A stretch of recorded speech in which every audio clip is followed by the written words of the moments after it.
परिवर्तन होना ही था, वो परिवर्तन हुआ है। परिवर्तन को देखकर घबराने की कोई जरूरत नहीं। बुढ़ापे को देखकर जवानी की बातें याद करना, 25 वर्षापूर्वी तर माझ्यात एवढी शक्ती होती, असं मी कोणाला ऐकत नव्हतो ना आता एक काठी घेतल्याशिवाय 4 पाय सुद्धा चालता येत नाही मला, असं काय झालं देवा? देव म्हणतो हेच होणार होतं, त्याच्यात असं काय झालं तसं काय झालं काय, ते होणारच होतं। आज का जवान कल का बूढ़ा होने ही वाला है और आज का बूढ़ा कल मौत के ग्रास बनने ही वाला है। ये दुनिया का नियम है, इसको हम बदल नहीं सकते। परिवर्तन जिंदगी में अवश्यम भावी है, इस बात को पक्का याद रख करके आने वाले परिवर्तन से घबराना नहीं, होने वाले परिवर्तन से घबराना नहीं। ये पहली प्रेरणा आज चंद्रमा से हमको मिली है। चंद्रमा रोज बदलता है, एक एक कोर से या तो बढ़ता जाता है, एक एक कोर से या तो घटता जाता है, पर बदल उसमें अवश्य है। दूसरी बात याद रखो, जहां चंद्रमा है, चंद्रमा का एक दिन ऐसा आता है, आज का दिन कौन सा है? अमावस्या का दिन, अंधकार। जो चंद्रमा थाली जैसा इस आसमान में चमकता था, आज वो एकदम गायब हो गया और देखते देखते आसमान क्या हो गया? चंद्रमा से रहित हो गया, खाली हो गया। हम लोग ऐसे भरे हुए एक दिन थे और एक दिन हमारी तिजोरी खाली हो गई, बैंक बैलेंस नील हो गया, हमारे पास कुछ नहीं रहा। तो लोग इतने ज्यादा घबरा जाते हैं कि हार्ट फेल तक हो जाता है। हार्ट फेल नहीं हुआ तो आत्महत्या करने के लिए तैयार हो जाते हैं, कहते मैं किसी को मुंह दिखाने के लायक नहीं रहा, इसकी अपेक्षा तो मर जाना अच्छा। लोग कहते हैं मरने की बात कभी भी मत सोचना। जो उकता के कहते हैं कि मर जाएंगे, पर मर के भी दिल नहीं लगा तो किधर जाएंगे?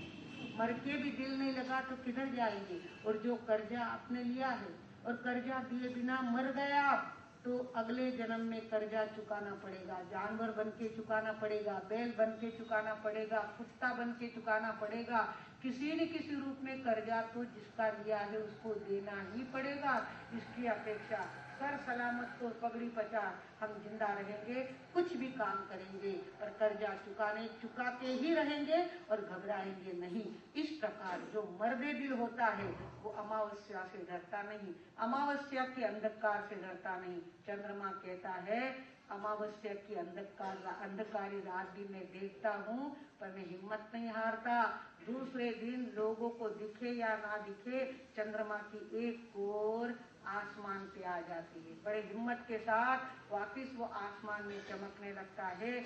दूसरे दिन और एक कोर आती है, तो बीच का चंद्रमा जो कि नमस्कार के योग्य माना गया है, वो चंद्रमा आता है और रोज की कोर बढ़ते बढ़ते बढ़ते वापिस वो पूनम तक चली जाती है। हमारी इंदिरा गांधी की जिंदगी में भी ऐसी अंधियारी रात आई थी, चारों तरफ से उसका विरोध विरोध विरोध हो गया। उसने सारे मंत्रियों को क्या कर दिया था? अरेस्ट करवा दिया था, बड़े बड़े लोगों को अंदर डाल दिया था। उसके प्रति इतना विरोध जागृत हुआ कि बाहर निकलते ही सबने उसको पहले सत्ता से हटा दिया। जनतंत्र है, सत्ता से हटा दिया। लोग कहने लगे या तो इंदिरा गांधी अब पागल हो जाएगी, या तो विदेश में भाग जाएगी, या तो मर जाएगी, कोई न कोई एक बात होगी। पर इंदिरा गांधी वो पावरफुल लेडी थी, उसने ना तो अंधेरे से घबराहट पैदा की, ना विरोध से अपने आप को हिलने दिया, बल्कि उतने ही ताकत के साथ वापिस अपने राज्य के उस पटल पर आ गई जिसका नाम रेडियो से चला गया था, टीवी से चला गया था, पेपर में उसका नाम आना बंद हो गया था। पर कहते हैं नारी तेरी करे तब गाड़ी से तू हो गई जग में महान। नारी तेरी करे तब गाड़ी से तू हो गई जग में महान। सारी दुनिया जिंदा दिली पे तेरी हो रही है कुर्बान। सारी दुनिया जिंदा दिली पे तेरी हो रही है कुर्बान। ऐसी नारी, कर्तव्यवान नारी की बिना किसी के डर के इतने मंत्रियों के बीच में अकेली बैठती थी और इतने सारे डिसीजन लेती थी। हर डिसीजन अपने पावर के साथ लेती थी। और वापिस एक दिन वो आया कि इंदिरा गांधी वापिस पेपरों में आने लग गई, टीवी में झलकने लग गई और वापिस अपने राजकारण में सक्रिय हो गई। ना मरी, ना पागल हुई, ना भाग कर गई, अपने जिंदादिली के साथ वापिस उठते अपना काम करके दिखाया। हर एक की जिंदगी में अमावस्या एक बार आती ही है। तबीयत के रूप में कहो, परिस्थिति के रूप में कहो, परिजनों के साथ में कहो, अमावस्या आती ही। अमावस्या अपनी जिंदगी में आया ही करती है। अमावस्या से घबराना नहीं। अमावस्या यानी एकदम डाउनफॉल।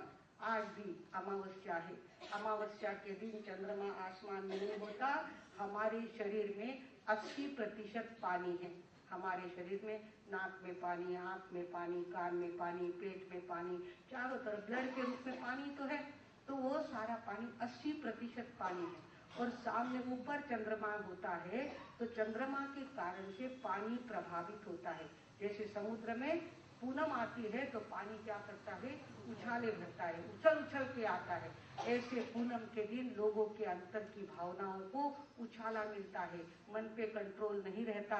इसके लिए कहा है अमावस्या और पूनम के दिन धर्म ध्यान करना चाहिए, उपवास करना चाहिए, ताकि आप अपने उछलाव को भी ब्रेक में लग सके। और आज अमावस्या का दिन डाउनफॉल का दिन है। गलत काम करने वालों के लिए आज का दिन गोल्डन चांस दिन है। मेरी विद्या को सीखने वालों के लिए आज का दिन गोल्डन चांस वाला दिन होता है। इसके लिए कहा गया है अमावस्या के दिन रात्रि को तो भोजन करना ही नहीं चाहिए। अमावस्या आज है, चाहे कुछ भी हो जाए, हमारे घर में रात्रि का भोजन होगा नहीं, कोई हमारे यहाँ रात्रि भोजन करेगा नहीं। अमावस्या के दिन रात्रि भोजन करना यानी अशुभ शक्तियों को अपने पेट में डालना। और पेट में डालने के बाद 15 दिन तक वो बेचैनी बनी रहती, कई करा जीव सोरो रेवे नहीं, मन कटे लागे नहीं, अशुभ परमाणु तुम्हारे पेट में चले गए हैं, वो तुमको स्वस्थ कैसे बैठने देंगे। आज की अमावस्या कहने आई है हर अमावस्या के दिन रात्रि का भोजन त्याग तो डंके की चोट कर ही देना है। घर में किसी को खाने को देना नहीं। रात को शाम को सूरज डूबने से पहले जितना खाना है खा लो, उसके बाद रात को खाना नहीं है। अशुभ परमाणु बहुत फैलते हैं और अशुभ शक्तियां उस दिन बहुत ज्यादा धूम मचाने के लिए धरती पे आया करती है। कहीं हम उनके भोग बन गए, उनके पकड़ में आ गए तो फिर हमको परेशानी पीछे लग जाती है। अमावस्या कहती है मैं भी चाहे जितना डाउनफॉल आ जाए कुदरत के इसमें हिसाब में, पर मैं घबराती नहीं हूँ। मैं भी रात जितनी भी संगीन होगी, सुबह उतनी ही रंगीन होगी। जो तेरा घर है वो ही है मेरा, किसके रोके रुका है सवेरा। रात भर का जो मेहमान अंधेरा, किसके रोके रुका है सवेरा। जिसके जीवन में संकट आया है उसने समझ लेना नहीं चाहिए कि अब अंत आ गया, नहीं, इसके बाद भी प्रभात होने वाली है। रात जितनी संगीन होती है सुबह उतनी ही रंगीन होती है। संकट जितना बड़ा होता है वरदान भी उतना ही बड़ा आता है। हमारे ऊपर संकट आए, इतना बड़ा एक्सीडेंट हुआ, सारे लोग आहत हो गए, तो हम मांगने गए गौशाला और लोगों ने इतना बड़ा लोनीकन बना के दिखा दिया। इतना बड़ा लोनीकन हमने कभी सपने में भी नहीं सोचा था कि ऐसा लोनीकन बनेगा और इतनी ज्यादा जमीन मिलेगी और इतने अच्छे अच्छे लोग इसमें काम करने वाले मिलेंगे, इतना उसका क्लियर हिसाब रहेगा। हमने तो खाली गौशाला मांगी थी कि कत्ल खाने में जाने वाले गौओं को बचाना है और उनको रखने के लिए जगह चाहिए। इतनी सी जगह मांगी थी कि जिसपे हम तार का कंपाउंड करें और जानवरों को वहां पे रखें। इतनी ही हमारी भावना थी, तो क्या तो सुभाष लोढ़ा ने इतनी सारी जगह दे दी, उसके बाद अच्छे अच्छे कार्यकर्ता सामने आए, महाराज साहब ये काम हम करने को तैयार है। लोग हमको सलाह देने के लिए आए, बंकट भाऊ कोठारी जैसे, महाराज साहब सोनारो टुकड़ो